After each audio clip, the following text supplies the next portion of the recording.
the House of Representatives are responsible for. And I believe so firmly in how important it is to have term limits that I'm going to limit myself to a maximum of 6 years, regardless of whether I can get term limits to get put in place. Because I feel that if you're going to argue for something like that, you need to walk the walk and talk the talk. That you can't go up there for 30 years preaching how you need to have term limits, but then you've been up there for 30 years. So I pledge I will go for no longer than 3 terms, 6 years total. The other thing I think that we need to do is we need to stop these executive orders, these signing statements that the President uses to declare certain parts of the law unconstitutional without Congress ever getting a vote, without Congress ever getting a say on the matter. Thank you very much, yes. And it's not something that started with Obama, it's not something that started with Bush. This has been going on for a long, long time, but we have to stop it now. Because one of these days, we're going to have an incredibly dictatorial president who is going to invalidate some part of the law saying, well, this is why I think it's unconstitutional, and we're not going to be able to say anything on it.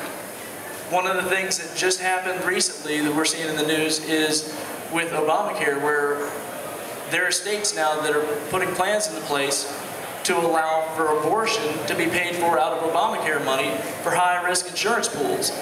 And this is something that the President promised through an executive order wouldn't happen. But they found a loophole. Isn't that convenient? They always find a loophole. And the reason why they found a loophole is because there wasn't anything in the law to keep it from happening. Obama signed a little slip of paper saying that he wouldn't allow his federal agencies to use that money for abortions, and yet it doesn't carry the weight of law, people. No, it doesn't even carry the doesn't even carry the weight of anything. It's not worth the paper it's printed on, clearly. And yet, this very same federal government is going to go to Arizona and say that they can't try to enforce the laws that the federal government should have been enforcing in the first place. Saying that those are unconstitutional, but not using federal funds for abortion. I feel, like many of you out there, that life is precious. Life begins at conception. And we can't claim to be fighting for freedom and for liberty unless we're willing to fight for the freedoms and liberties of those who aren't even born yet. Hear, hear, hear, hear.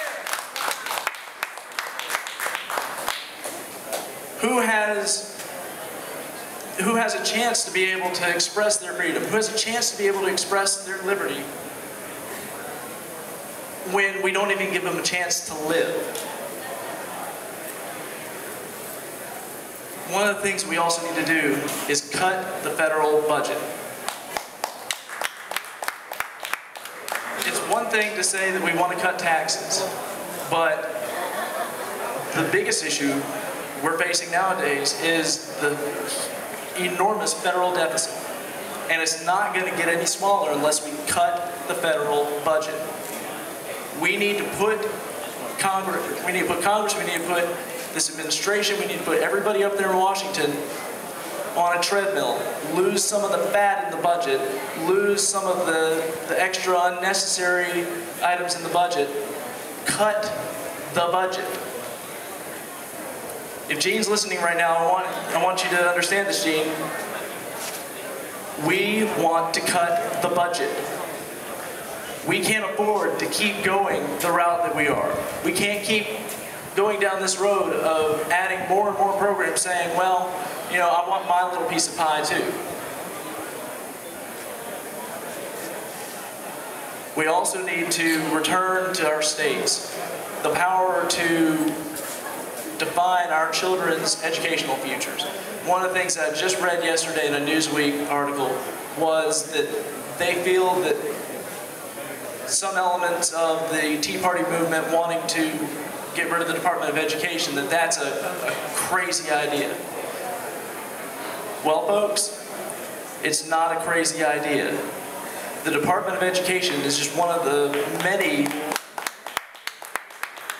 federal departments and agencies that has no use being around.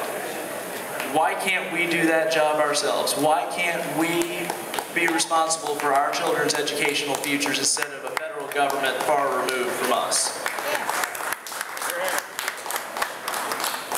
I'm going to DC not to regulate you, but to regulate the federal government. It's time we have somebody who's going to tighten the belt on the federal government for once instead of putting the squeeze on us. It's time we put somebody up there who's going to let freedom ring in the United States of America again. And that's why I'm running. My name is Tim Hampton. You can go to my website at timhampton.com. Check out my platform. Check out how you can get involved. We need responsible leadership in Congress again. And we need it now. Thank you very much.